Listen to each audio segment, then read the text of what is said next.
You've been living inside a lie that even your soul doesn't fully remember. From birth, the boundaries of your mind have been shaped not by truth, but by omission, deliberate silence wrapped in ritual, routine, and repetition. You were never taught how reality works. You were taught how to exist inside someone else's version of it.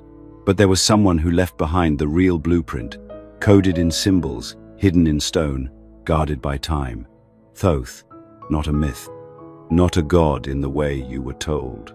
A master of consciousness who understood death, time, energy, and the soul like we understand gravity. His teachings weren't stories, they were systems.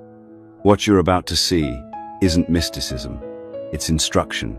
And if you truly absorb it, you'll never see the world, or yourself, the same way again. Most people never read the Emerald Tablets. They skim quotes, repost fragments, maybe tattoo a line or two, but they never go deep enough to decode the structure inside. That's not their fault. The tablets weren't written for casual reading. They're encrypted, not with ciphers or codes, but with language designed to repel the unready. The deeper truths are wrapped in metaphor, vibration, and geometric logic. But here's what nobody tells you. Once you understand how to read them, not literally, but dimensionally, they stop sounding poetic and start sounding like a manual, because that's what they are. A metaphysical operations manual. The Emerald Tablets describe a model of reality that doesn't begin with matter, it begins with frequency. Everything is vibration, and all vibration contains intelligence. This isn't philosophy. This is structure. The first tablet tells you outright, man is in the process of becoming, not born perfect, not born sinful, born as a system still loading, a soul that's fragmented, encoded into flesh, navigating through dimensions of density. And yet, we're not left to stumble blindly. The tablets detail the path forward, but only if you know how to follow symbols instead of sentences. When Thoth speaks of light, he doesn't mean sunshine or moral goodness. He means information, consciousness, awareness that expands and self-generates. And darkness isn't just evil, it's entropy, stagnation, unconsciousness. This duality isn't religious, it's mathematical. The more conscious a being becomes, the more it moves toward light, and the less it decays. Death, in this system, is not an end. It's a checkpoint, a recalibration, a reset designed to prompt growth, not finality. The halls of Amenti, often mistaken for some mythic underworld, are real, but not in the way Hollywood imagines. They're dimensional holding fields, spaces where soul fragments pause between incarnations to integrate and choose new lessons. So why was this encrypted? Why didn't Thoth just say it all plainly? Because knowledge is power, and power, in the wrong hands, leads to collapse. The tablets were designed to repel the unready, to filter access through resonance. If your mind isn't prepared to hold these truths, they won't make sense to you. They'll feel like riddles. But if you've been feeling like reality is hollow, like there's more behind the curtain, and you're ready to step through, then suddenly, these texts don't feel ancient. They feel alive and personal, because they are. One of the most misunderstood lines is this: seek ye the path to the stars, and find the portals to other dimensions. People treat it like a myth, like a metaphor, but it's not. Thoth is being literal. There are frequency gates embedded into this reality, what we might call stargates, or wormholes, accessible not through machines, but through conscious calibration, stillness, intention, vibration. This is why meditation isn't relaxation, it's navigation. The stiller your energy, the more aligned your frequency, the more reality begins to bend around you. That's not magic, it's mechanics. Some insights from these texts are too direct to share here. If you're ready, join the Insights Academy, our free newsletter, for uncensored breakdowns and a free digital copy of the Kybalion. Links in the description. The tablets also talk about breaking the cycle. not in a poetic, emotional way, but in a structural, mechanical one. The cycle is reincarnation, but not as karma or punishment. It's cause and effect across densities. If your frequency stays below a certain threshold, you re-enter. If you align with higher law, you graduate. But that law isn't moral, it's vibrational. It's rhythm, polarity, and harmony. This is why Thoth calls them laws, not suggestions. They're not spiritual fluff, they're architecture. You don't obey them because you're told to. You align with them because your soul literally can't evolve without doing so. There's one more thing most people miss. The tablets don't just describe the outer world. They describe you. Your body is a temple. Your cells are record keepers. Your blood is coded light. And the pineal gland, the so-called third eye, is not a symbol. It's a literal access point to higher dimensional information. A gateway, a receiver. Once activated, it starts pulling information directly from the field, bypassing language entirely. Intuition, downloads, knowing. That's why every ancient culture protected the pineal, and why modern systems attack it. Through chemicals, distraction, fluoride, overstimulation. Because once you can see beyond language, the programming stops working. So if you came here expecting vague mysticism, you're in the wrong place. This isn't abstract. This is a system, a detailed one. And once you understand how to read it, you won't need a guru or a priest. You'll realize Thoth didn't come to be worshipped. He came to remind you of something you already knew, but forgot under the weight of this world. You've been told that Thoth was a god, an ibis-headed figure from Egyptian mythology, the scribe of the gods, a symbol of wisdom. That version is watered down, sanitized. It's a remnant of a truth too large to be explained by temples or statues. Thoth wasn't a god.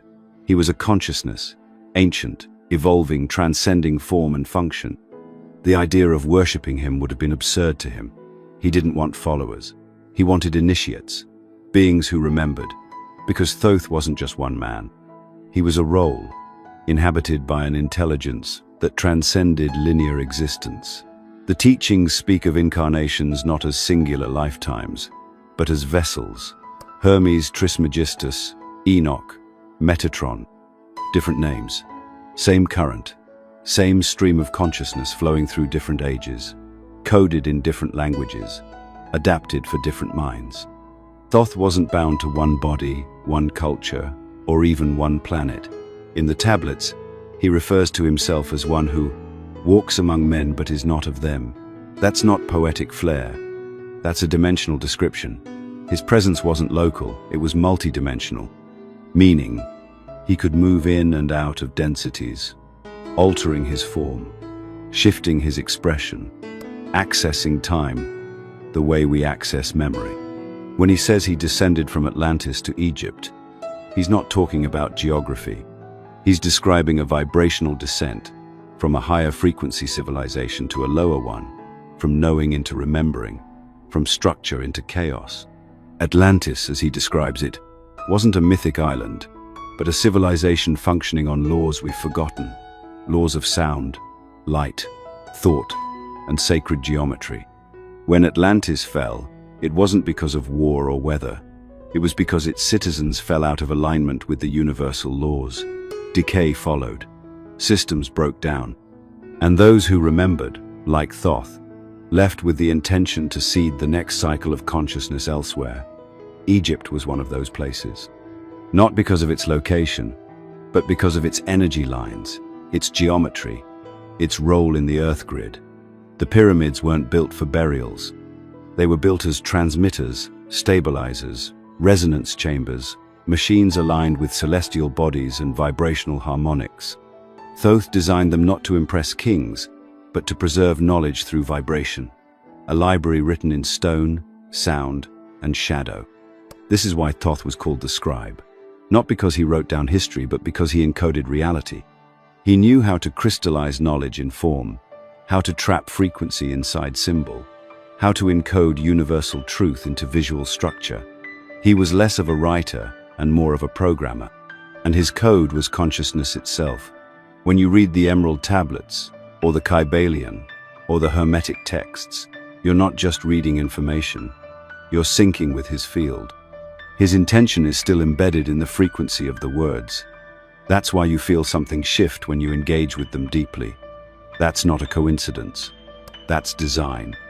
The question is, where is Thoth now? And the answer is, not gone, just veiled. You don't lose a consciousness like that. It recycles, re-emerges, adapts. Not as a man in robes, but as systems of knowledge, flashes of insight, dreams you can't explain, inner truths you never learned but somehow always knew. Thoth appears where memory begins to return, where structure re-emerges out of chaos. And if you're watching this, that's not random. It's resonance. You're syncing with a current that has been looping through humanity for tens of thousands of years. A current that doesn't care about titles or temples, but about readiness. He said it clearly. When the student is ready, the teacher will appear. What he didn't say, but implied, is that the teacher might not come as a person. It might come as a shift, a breakdown, a question you can't stop asking, or a message like this, showing up on your screen at the exact moment your soul decided to remember. Thoth isn't trying to be found. He's waiting for you to stop looking outside. Because the version of him you're meant to meet isn't walking in sandals under the Egyptian sun. It's encoded in the silence between your thoughts, waiting to reawaken.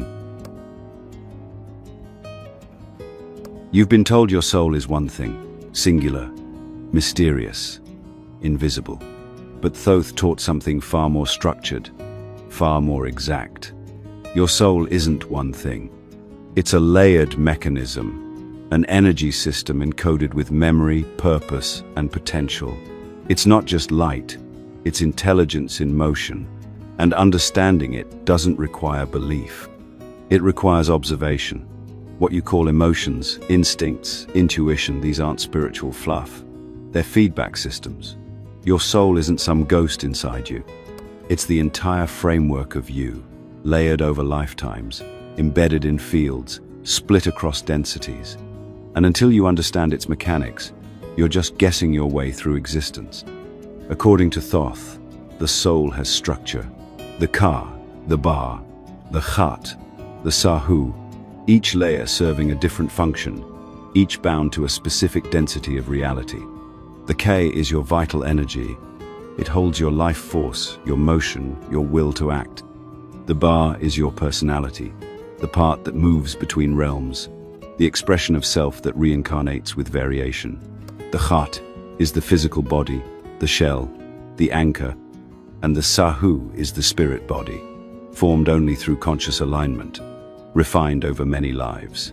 These aren't metaphors. These are operational components of your being. And just like a machine needs all its parts to run well, your soul needs all these aspects integrated, aligned, functioning. But most people live fractured, unaware that they've lost connection to pieces of themselves that were never meant to be discarded. Trauma isn't just emotional pain, it's fragmentation. Every time you suppress your truth, betray your intuition, deny your calling, you fracture. Parts of your energy pull away. And over lifetimes, those fractures stack. That's why some people are born feeling incomplete, not broken, just scattered. What Thoth taught is that these soul fragments aren't lost, they're dormant, waiting to be reintegrated. But that reintegration doesn't happen through affirmations or blind positivity.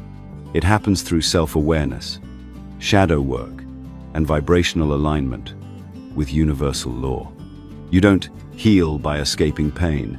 You heal by becoming aware of its purpose. Pain isn't a punishment, it's a signal, a messenger, a key.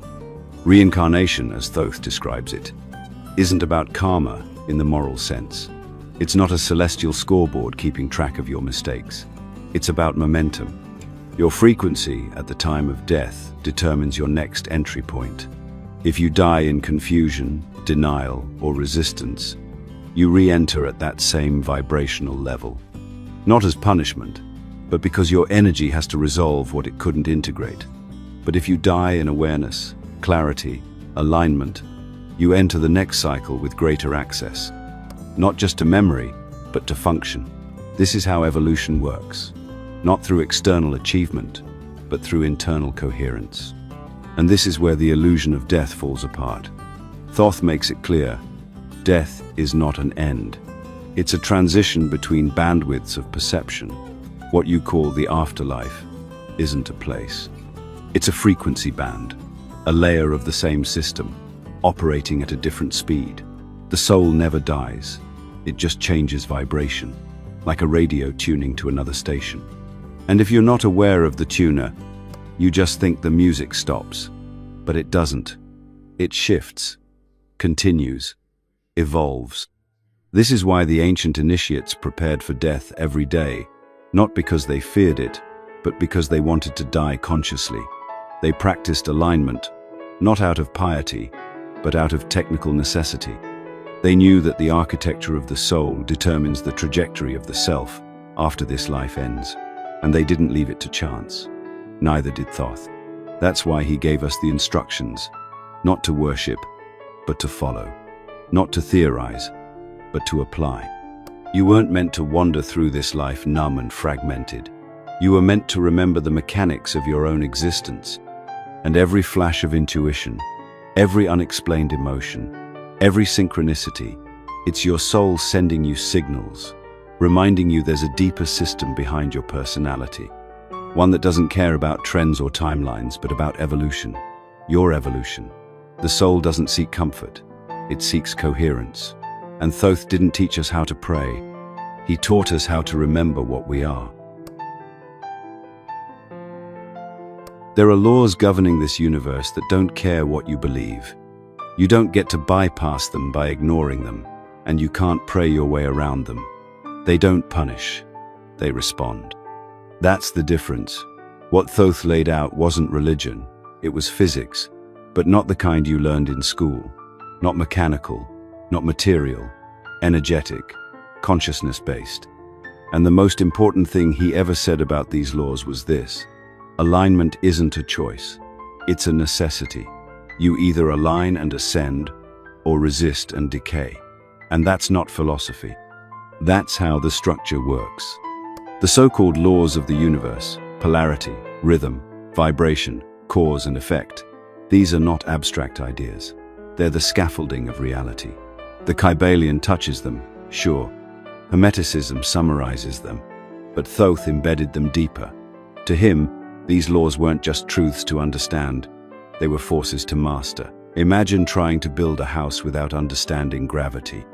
Now imagine trying to build a soul without understanding these laws. That's what most people are doing. Living out their lives in constant reaction, stuck in loops, caught in rhythms they didn't even notice were running them.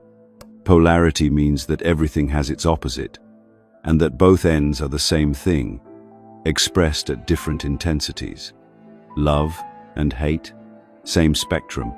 Fear and courage, same scale. The power isn't in choosing one over the other. The power is in learning to transmute, to raise the frequency from one end of the pole to the other. This is why Thoth's teachings focus so much on mastery, not denial. Don't pretend you don't feel fear. Learn to shift it into clarity. Don't repress anger. Transmute it into action. The law doesn't demand purity. It demands awareness. Rhythm governs everything. Every high has a low. Every expansion has a contraction. Life moves like a pendulum. But the initiate learns how to anchor at the center, not to escape the swing, but to master the rhythm. When you're unaware, life feels like chaos, ups and downs without explanation. But when you start observing, really observing, you realize everything moves in cycles. Emotional cycles, energetic cycles. Even the people you attract into your life are part of cycles reflecting your current state of resonance. It's all precise, down to the second, down to the breath. Cause and effect is where most people get stuck. They think bad things happen to good people randomly. They don't. The universe isn't sentimental, it's responsive. Everything you experience is an echo of something you've set in motion. Maybe not in this life, maybe not even in this dimension, But the law never skips a beat. When you act in alignment, you don't need guarantees. You know what you're creating because you know what you're sending. When you don't, you blame chance, fate, or other people. But the law doesn't care about blame. It only mirrors. Balance isn't about being neutral. It's about being aware of both poles and choosing where to stand. Thoth spoke constantly of balance, not because he was advocating peace and quiet, but because he understood the consequences of imbalance. When you ignore rhythm, you burn out. When you resist polarity, you fracture. When you deny cause and effect, you become a victim of your own unconscious actions. Every time you align with truth, the system responds by lifting you. Every time you fake it, force it, or avoid it, the system reacts by compressing you. That compression is what you feel when your life feels tight, when you can't breathe, when everything feels like it's closing in. That's not life attacking you. That's life reflecting you. And here's the part that never gets said. These laws are not optional. You're not punished for breaking them. You're punished by breaking them. Just like jumping off a cliff isn't punished by gravity, it's the law itself responding to your movement. Same with the law of vibration. If your dominant frequency is guilt, you will attract cycles that reinforce guilt. If your dominant state is victimhood, the world will mirror victimhood. This isn't metaphysics, it's mechanics. Thoth taught that when you fully understand these laws, you no longer react, you create. You become an architect of your own experience, not by manipulating the outer world, but by tuning your internal one. You stop asking why things happen, and you start seeing how they happen. And that's when the real power begins. You stop being a character in a story and start being the author. Because the universe doesn't reward emotion, it responds to coherence. You don't get what you want, you get what you are. And that's why balance isn't a concept. It's the entry point to sovereignty. We were never supposed to lose this knowledge. What Thoth and the ancients knew wasn't just spiritual, it was technological. But in their time, the two were the same thing. Energy wasn't something you paid for, it was something you generated. Motion wasn't limited to physical engines, it was accessed through frequency. They weren't building temples for gods, they were building devices, systems, machines of light and stone that interacted with consciousness, like code with hardware. And when you strip away the mysticism and actually listen to what Thoth described, you start to see that what we call myth is really just memory, too advanced for us to recognize. Take the pyramids. You've been told they're tombs, monuments, maybe even cultural artifacts. But look closer. Every angle, every proportion, every alignment is perfect, down to fractions of a degree. That's not for decoration, that's for function. The Great Pyramid wasn't built as a tomb. It was built as a transducer, a device designed to collect, focus, and distribute energy. Aligned with the stars, embedded in the Earth's energy grid, it was a tuning fork between dimensions. The chambers inside weren't for burial, they were for transformation. Acoustic resonance chambers, designed to shift the frequency of the person inside. Sound was the key. Not music, but pure frequency, measured, targeted, intentional. Thoth speaks of vibration constantly because in his world, vibration was technology. Levitation wasn't science fiction, it was harmonics. You vibrate an object at the right frequency, and it loses weight. You surround it with tuned energy fields, and it moves. No cranes, no engines, just law, precision, and sound. That's why every sacred site in the world echoes the same geometries, the same ratios, the same directional alignments. Because they weren't copying each other. They were accessing the same universal template. They were syncing with the same source code. Even the so-called magic Thoth describes isn't magic at all. It's instruction. The Merkaba, for instance, the spinning field of light and consciousness that surrounds the body, isn't just some New Age symbol. It's a vehicle, an electromagnetic structure that, when activated, allows consciousness to travel between dimensions without losing coherence. Ancient initiates weren't imagining other realms. They were navigating them. And the training wasn't symbolic. It was mechanical. Visualization, breathwork, intention. These were the controls, the operating system. Because you don't access higher planes with belief. You access them with frequency alignment. And that requires discipline, not devotion, precision. Thoth also hinted at crystalline technology, devices that store and amplify consciousness. Not chips, not circuits, crystals, living data structures that resonate with intention. There are myths of the Firestone, a crystal used in Atlantis to power entire cities. Is it a myth, or is it memory distorted by time? The ancients spoke of orbs, staffs, tablets, not as relics, but as tools, interfaces, ways to manipulate energy in real time. And we lost that, not because it failed, but because we fell. Our frequency dropped, our memory dimmed, and so we started calling these tools sacred instead of functional. We stopped building with resonance and started building with ego. Today, we think technology is screens and algorithms, but real technology was never meant to separate us from ourselves. It was meant to amplify what we already are. You didn't need to escape your body, you needed to activate it. You didn't need to upload your mind, you needed to synchronize it. Thoth didn't teach technology as a replacement for the human being. He taught it as a mirror, a bridge, a way of syncing internal power with external structure. The pyramid wasn't the miracle, you were. The pyramid was just the amplifier. The tragedy isn't that this technology disappeared. It's that we stopped believing it was real. We got distracted by machines that work outside of us and forgot the machinery within. We started worshipping the stone and forgot how to shape frequency. But the knowledge isn't lost. It's just hidden behind language, behind symbolism, behind assumptions. And the moment you stop seeing Thoth's world as fantasy, the moment you let go of the idea that this is ancient poetry, it all starts clicking. Not as a belief system, but as a blueprint, a user manual, waiting for you to remember how to read it. Time is the biggest illusion ever sold, and nearly everyone bought it. You were taught it's linear, that there's a past behind you, a future ahead of you, and you're forever trapped moving in one direction between them. That illusion is so convincing, so deeply embedded into your routines and language, that most people never stop to question it. But Thoth did. He didn't just question time, he dismantled it. According to his teachings, time is not a straight line. It's a frequency field, a navigable construct, a dimension of motion, not of truth. And once you understand how it actually works, you stop being a prisoner of your past or a victim of your future. Thoth didn't write about time poetically.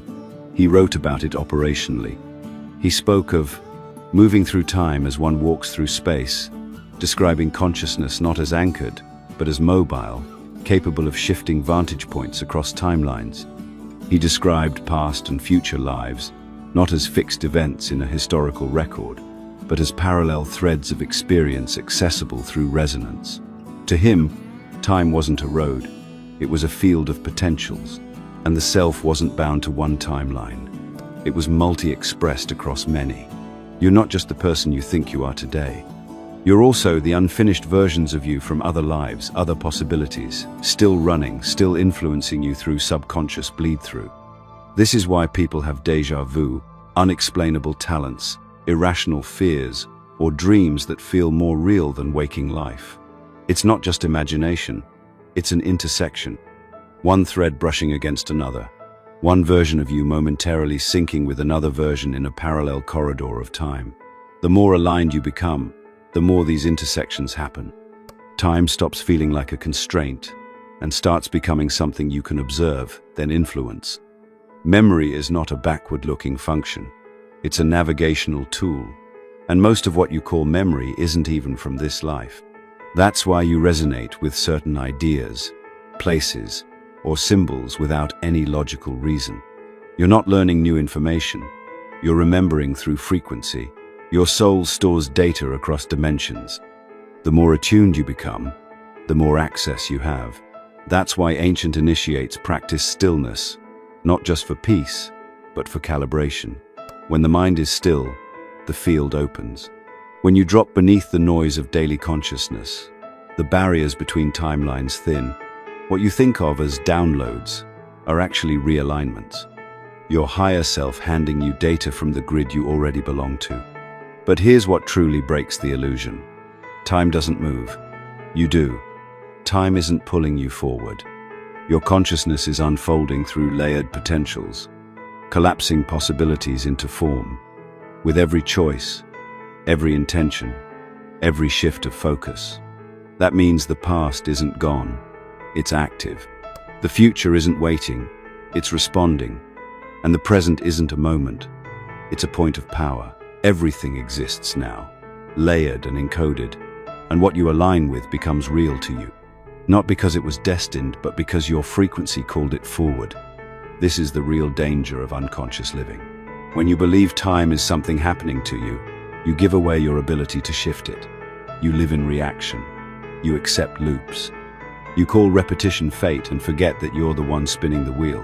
Thoth taught that cycles are only prisons if you refuse to see their pattern. The moment you see the cycle, you stand outside of it. The moment you observe time instead of obeying it, you stop being controlled by it. And that's when your evolution accelerates. That's when you stop reliving lives and start rewriting them. Time is not something you fix. It's something you remember how to move through. It bends for those who stop resisting its flow. It opens for those who stop needing control and start practicing coherence. This is why Thoth emphasized discipline, not for morality, but for precision. If you want to shift timelines, you need clarity, clean thought, pure intention, still energy, because chaos locks you into the lowest possible loop, but coherence, that opens doors you forgot were even there. So next time you feel stuck in your story, ask yourself, what if this isn't who I am, but just the version of me I'm still tuned to? What if everything I've called the future is just a frequency I haven't matched yet? That's not fantasy. That's functionality. And it's been here the whole time, hidden behind your watch, hidden in plain sight. Thoth never asked you to believe. He asked you to remember, because nothing he taught was meant to be worshipped. It was meant to be used. His entire system, scattered across the tablets and encoded in the rituals of ancient schools, was never about escaping the world. It was about transcending it from within. Ascension wasn't a reward for good behavior. It wasn't earned through suffering or devotion. It was alignment, resonance, and remembrance, measured not by how much you believe, but by how well you integrate the structure of reality into how you live, breathe, and think. Ascension, as Thoth described it, is a state of vibrational clarity. It's what happens when your frequency becomes so coherent, so stable, that you naturally rise out of the density loops that trap most of humanity. These loops, emotional reactivity, unconscious thought patterns, compulsive behaviors, aren't just bad habits. They're vibrational anchors. They keep your soul bound to the same levels of experience again and again, no matter how many lifetimes you live. You can have spiritual beliefs, read sacred texts, do yoga every morning, but if your energy is still entangled in fear, doubt, comparison, or control, you're not going anywhere. Because energy doesn't lie, it reflects. Thoth's blueprint is brutally simple. Clean your signal. Your vibration is the language of your being, and the universe responds to it with absolute precision. If you hold resentment, you experience timelines that reflect it. If you radiate gratitude, opportunities that match it begin to surface. It's not philosophy. It's the law. So the path forward is not upward in the sense of floating towards some ethereal heaven. It's inward. Stillness, intention, and awareness are the tools. When you go inward with discipline, not as escapism, but as recalibration, you begin to synchronize with the field of creation itself. And once you're in sync, you don't chase outcomes. They unfold. This is why Thoth emphasized intention. Every thought you think shapes your field. Every emotion you sit with recalibrates your direction. Most people are trying to manifest from fractured minds, scattered attention, competing desires, unconscious beliefs running beneath their words. That's why nothing sticks. Intention only works when the signal is clean. And to clean the signal, you have to observe it without judgment, without self-deception. That's what initiation was about in the ancient temples. Not ceremonies, not rituals for show. They were processes to purify the self, to strip away ego, distortion, and illusion, so that when the initiate spoke, their word became law, not through force, but through frequency. Emotion is another key most people misunderstand. You were taught to suppress it, to label it as weakness, or to be overwhelmed by it. Thoth taught something different. Emotion is power.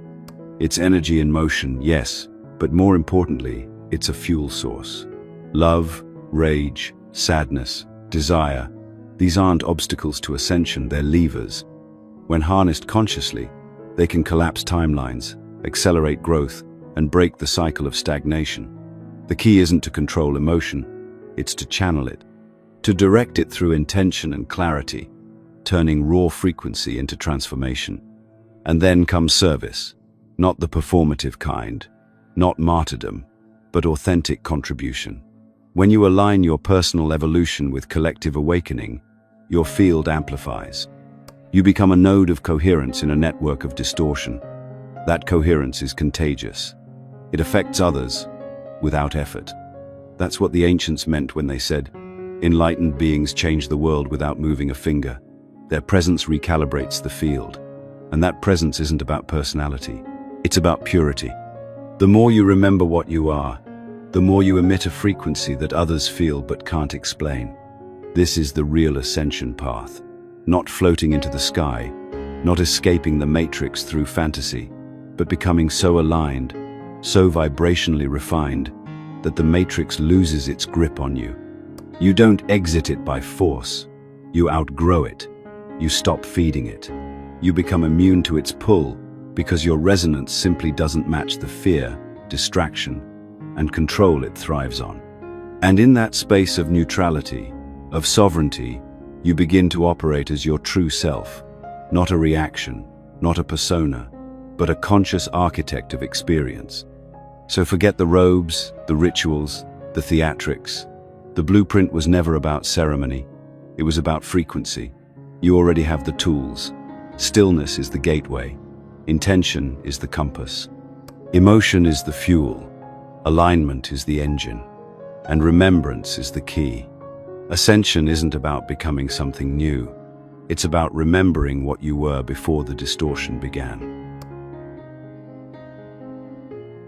Most people won't get this, not because they're incapable, but because they've been trained not to care, conditioned to roll their eyes at anything ancient, symbolic, or esoteric, distracted into numbness, entertained into obedience. And it's not their fault. The system doesn't need to hide the truth. It just needs to make sure no one takes it seriously. It's done an excellent job. You can quote Thoth, read the emerald tablets, wear an ankh around your neck, and still miss the point entirely. Because if it doesn't change how you think, how you act, how you see everything, you're not decoding the truth. You're just decorating your prison cell. The teachings of Thoth are not secret because they're hidden. They're secret because they require effort, stillness, discernment, the very qualities the system has designed you to avoid. You were trained to seek stimulation, not contemplation, to crave fast answers, not layered truths. So when a being like Thoth speaks in geometric language and frequency-based metaphors, most people scroll past, or worse, they laugh. But the laws he outlined don't need your belief to function, and the soul doesn't wait forever. Every time you reach for your phone instead of your thoughts, you delay. Every time you ignore that internal pull towards something deeper because it feels inconvenient or uncomfortable, you miss a signal. You were never meant to float through this life passively. You were meant to participate, to remember. But most people are running software they didn't write. Hand-me-down beliefs, second-hand goals, recycled thoughts. That's not evolution. That's stagnation in disguise. And Thoth knew this. That's why he buried his teachings in code. Not to keep people out, but to keep the unready from damaging themselves. And here's the part that stings. Readiness isn't about intelligence. It's about integrity. Are you willing to question your identity, your habits, your story? Are you willing to dissolve the version of you that the world applauded, but your soul outgrew? If not, the door stays closed. Not as punishment, but as protection. Because true knowledge, once seen, demands change. You don't get to stay the same once your eyes adjust to the truth. And that's where most people tap out. Not because they don't understand, but because they don't want to. They say they want freedom, but they don't want to stop feeding the machine that feeds their fear. They say they want truth, but only if it fits within the comfortable framework of what they already believe. Thoth didn't teach comfort. He taught transformation. That's why initiates were tested. Not for knowledge, but for capacity. Could they hold the truth without running from it? Could they look at themselves without flinching? Could they walk through the fire of deconstruction and still choose to rebuild? Because here's what most people will never understand. This isn't just about Thoth. It's about you. It's always been about you. Every metaphor, every riddle, every vibration is a mirror. Not to flatter, but to reveal. To expose where you've been operating from unconscious programming instead of cosmic law. To show you that your resistance isn't to the information, it's to the responsibility that comes with it. Because once you see the code, you can't pretend you didn't. You can't unknow the patterns. You can't unfeel the dissonance. And from that moment forward, every choice becomes a referendum on your awareness. You either choose alignment or you choose decay. There is no in between. You're either ascending or looping. And looping always feels safe until it starts to suffocate. The difference between those who awaken and those who don't isn't circumstance, it's choice. Every soul is given the same signals, the same dreams, the same moments of quiet knowing, but only some listen. Only some pause long enough to hear the whisper beneath the noise, and even fewer act on it. The truth doesn't scream, it waits. And Thoth's voice is still echoing, not in temples, not in texts, but in those strange, still moments when something inside you stirs and says, "There's more. I've been here before. I remember." This was never about Thoth. Not really. It was always about you. Thoth didn't leave behind teachings so you could idolize him. He left them so you could remember yourself. Every fragment of his knowledge, every strange symbol, every cryptic phrase, it all points back to the same place, the inner architecture you've been disconnected from. Because somewhere deep down, you already knew, you've always known, that this reality feels off, that the rules never made sense, that there's a deeper rhythm beneath all the chaos. That knowing wasn't imagination, it was a memory. You don't resonate with this because it's new. You resonate because it's familiar. The teachings of Thoth don't teach you anything you didn't already sense. They just help you find the words for what's been sitting unspoken inside you your entire life. And once you name it, you claim it. That's the shift. That's where it begins. When knowledge stops being external and starts moving through your actions, your thoughts, your energy field, that's when it becomes truth. And real truth doesn't ask for worship. It asks for embodiment. That's the difference between belief and knowing. Belief needs reinforcement. Knowing doesn't. You don't need anyone to confirm the law of gravity. You feel it, live by it, move through it unconsciously. That's how these laws work when they're truly integrated. Cause and effect, rhythm, polarity, alignment. They stop being concepts and start becoming the silent architecture of your every choice. You stop hoping the universe will save you, and you start responding to it like an engineer, like a co-creator. That's what Thoth was. Not a prophet, not a myth, a builder, an architect of consciousness. And his blueprint still works. Because it wasn't for his time, it was for this one. For the souls waking up in a world collapsing under the weight of its own lies.